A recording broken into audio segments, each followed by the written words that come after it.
I love the Wii. If only there was some sort of peripheral controller that had like a built-in screen and was kind of like a tablet. Holy shit! Dancing to the moment till it's 12 o'clock. I'm dancing to the moment till it's 12 o'clock. On November 18th, 2012, Lewis Hamilton won the US Grand Prix, and also the Wii U was released in North America. The Humble Wii U. For this generation of Nintendo home console, I strayed away a little. This is the first time I was like, you know what? This shit might not be for me. I was super excited when it came out, and it was a fucking letdown. I don't even know what I fucking expected out of this thing. I thought I was gonna fucking change my goddamn life. I thought it was gonna be fucking the cornerstone of my fucking humanity. I own Wii U games, so it kind of was. This sad little chud released over a decade ago, and my feelings towards it, they haven't really changed all that much. The Wii U just always kind of felt like a bit of a letdown. Now I know comparing it to an Xbox One and PS4 is pretty unfair, but comparing it to a 360 and PS3 wouldn't do it any favors either. The first party library on this console is phenomenal. So much so that pretty much all the games on here have been re-released on, you know, a good console. And while those games were really great, good, and honestly, some of the most fun you can have with Nintendo games, they just felt a little bland, a little stale-ish. Now, that might have to do with just the gentrification, I guess, of Super Mario. You know, just like everything on here felt a little sanitized, a little safe, and a bit boring. Boring, isn't he? Oh, boring. What, because he doesn't go around with a haircut and an iPod and piercings and a strap-on. And then you got some just abysmal dog shit. You got Animal Crossing Amiibo Festival. Each history's greatest monster! Stuff like that. It's just like, you get a lot of really great games on here, but you also get a bunch of garbage too, like Star Fox Zero and Guard. And let's be real here, while the Wii U did have some pretty good games, the 3DS just had so many similar games and at a way cheaper price and had a way bigger player base. It wasn't even fair.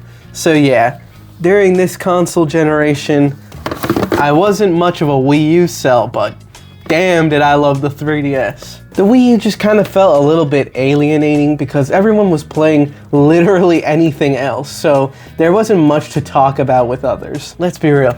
People playing on their PS4s, their PS3s, their Xbox Ones, their Xbox 360s. Hell, some people were still playing on their PS2, OG Xbox, and their Wiis. While the games on here were good, they just didn't grab me like the 3DS did.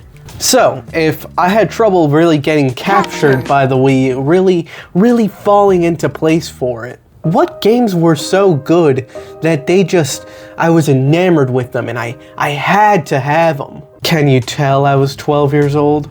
Nintendo Land, or as I like to call it, Universal Studios Theme Parks Adventure for Predators. If this had not come with my Wii U, honestly, I would not have bought it. Although today, you know, this is not half bad, and maybe I could have been convinced to get it, but this just isn't for everyone. This game is genuinely so much fun and is a really good party game, especially if you're playing it with other Nintendo gremlins and they're like,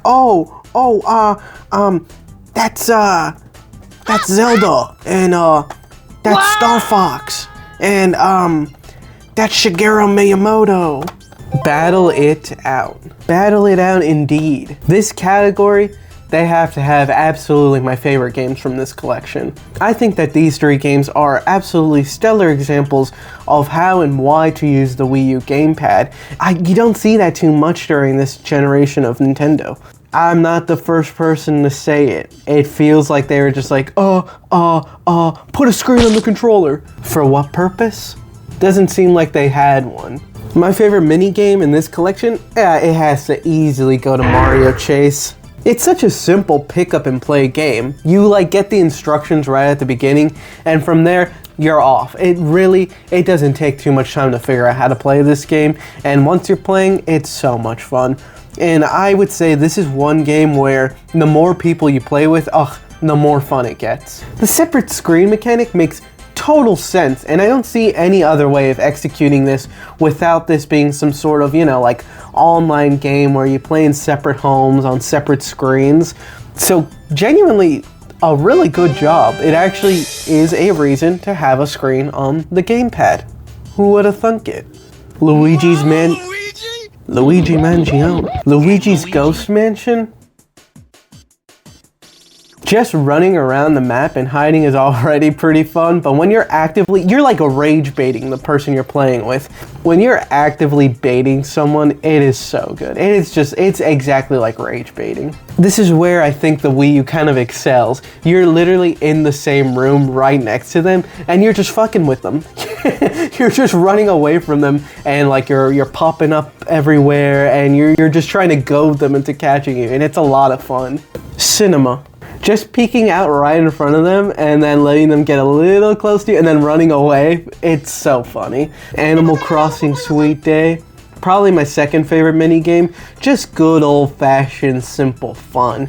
What has occurred to me is that these three games are all games where you're being chased or you're chasing someone around, and doing that virtually with the gamepad is so good. This is why the gamepad should exist. It's to fuck with people.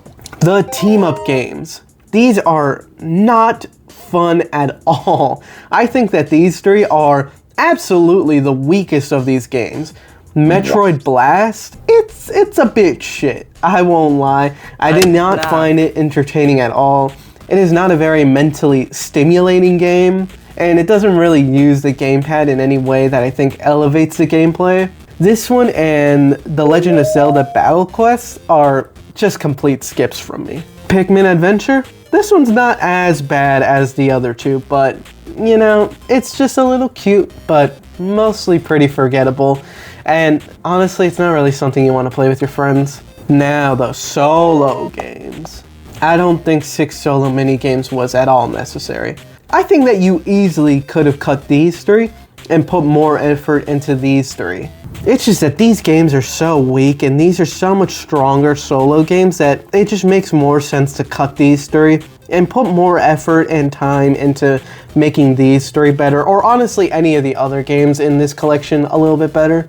It's also just weird that the solo category has the most games, which I guess these are technically multiplayer ones and these are solo, so it is 6 and 6, but no!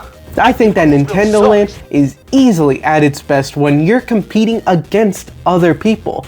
I think competition is perfectly facilitated by the Wii U gamepad. It's the haves and the have-nots. One person gets the gamepad, the other person has to use the TV screen. I get to see something you don't. I know something you don't know. The whole fucking bit.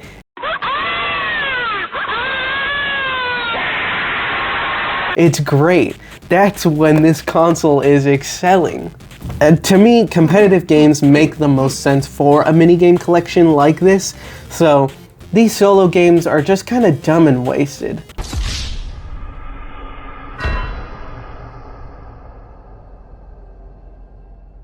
No! I'm not gonna play Nintendo Land by myself. If I had any friends, that is. There being more solo minigames than competitive party games, it's just a big mistake, man. I would have honestly axed all the team-up games and half of the solo games and put all that effort into either making more of the competitive battle it out games than whatever the fuck this is. Being able to play by yourself is like a nice little extra thing, but should not be half the fucking package. This doesn't make any sense. You would want... This is so party game coded, it just doesn't make sense to have solo games at all. These four, they honestly just kind of take up space.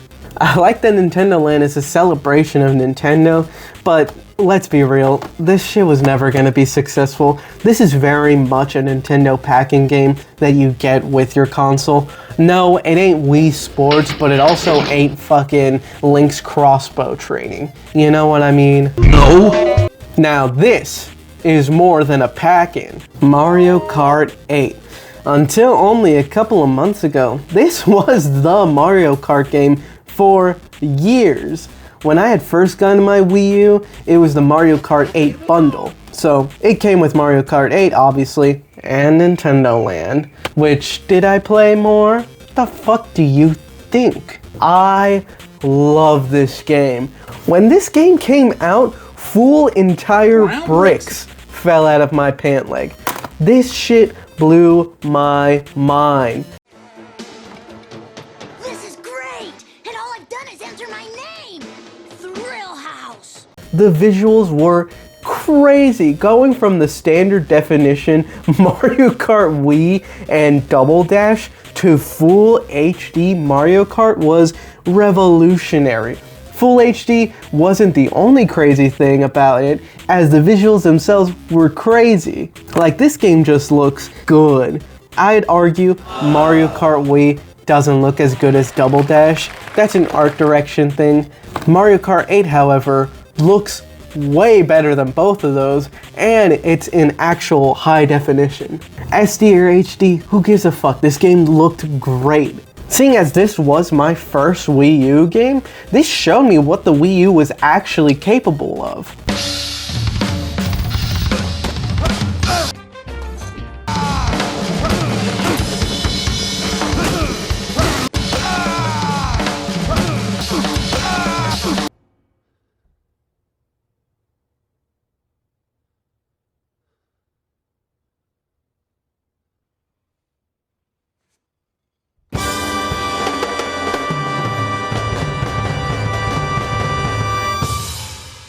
Not that it mattered much, since its power wasn't used in a very good way anyways, and even then some games just didn't really run too well on here, and I think most Wii U owners know how abysmal the load times were on this thing. How was the gamepad functionality on this game? Completely fucking useless. The music.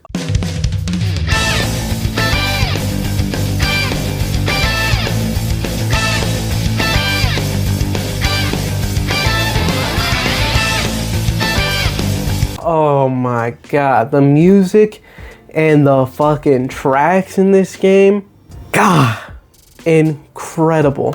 So much so that it was able to tide us over from late 2014 until June 5th, 2025. That's bananas. Technically, it did get a lot of DLC, but there was a lot of time between the original Mario Kart 8 DLC and the Mario Kart 8 Deluxe DLC. Which, by the way, the DLC was so crazy cool. The Zelda track and the F-Zero tracks, those are easily my favorites, probably period, in all the Mario Kart games, and obviously in this one. And being able to play as Link, it's just cool, man, it's just cool. I don't think that we should have Pikmin or fucking Ike in any other Mario. Like, I don't think you should put whatever bullshit in Mario. This isn't Super Smash Bros. Yeah, that'd be so cool and fun and nah, man. Let's be on some calm shit. All right, Mario Kart is for Mario. But I won't lie and say I don't love Link being in this game. The Mercedes DLC, it's fucking goofy and dorky as shit, but man, do I love it. It's just so cool. Like, yeah, we're on real cars now. It's cool, I like it. Does it need to be in every game? No, obviously not, but it's fun to have it in this one. The gravity mechanic, you know, this little fucking Mobius strip shit, it's okay. And made for some pretty cool track design, but like really mechanically it did not change this game at all. To me, Mario Kart 8 was the complete ultimate progression of the last few Mario Kart games. This was and still is my favorite Wii U game, but obviously Mario Kart 8 Deluxe has completely replaced it. But deep down at its core, this is the game inside of it. Lego Batman 3 Beyond Gotham. It's a Lego Batman game. I've seen that some people think it's the weakest of the trilogy. I don't fucking know. I haven't played it since I was like 14. When I was little, I had a lot of fun with it, but I will say it did feel a little bit different from the first two. And obviously, they say this is not really Lego Batman.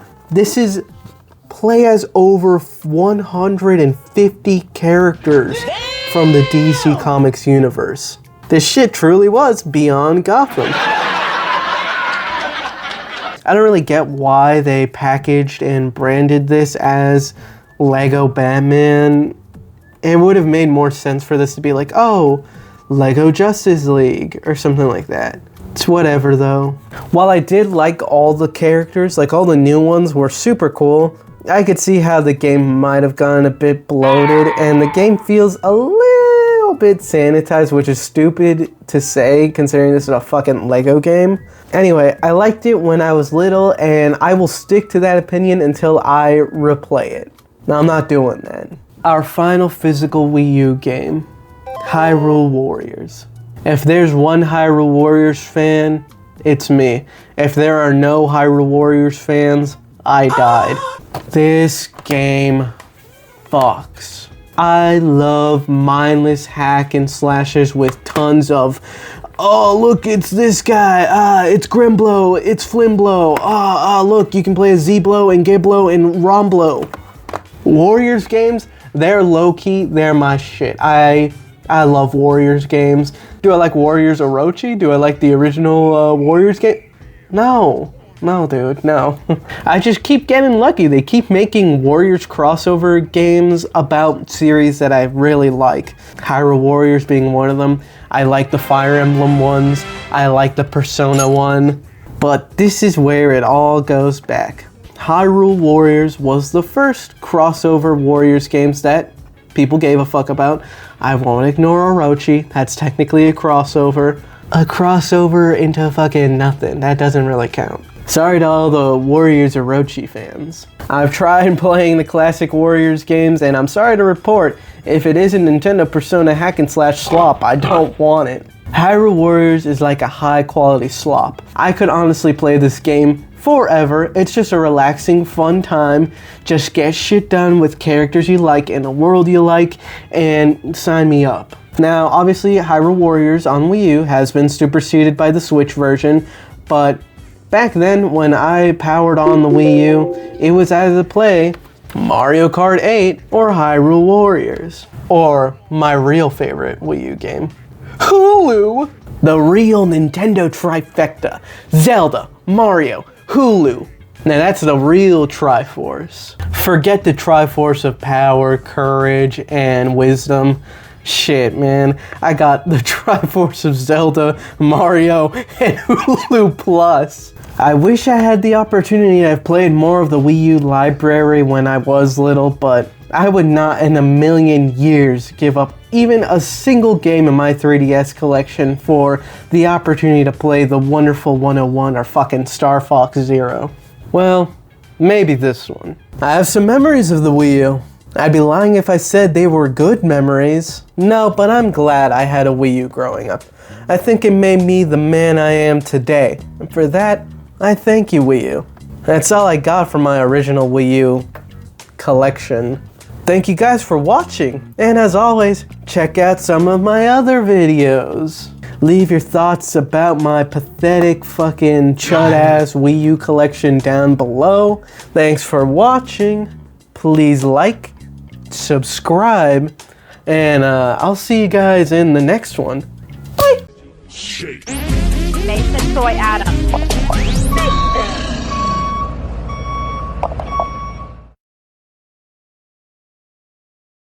I wish I was high on pingers.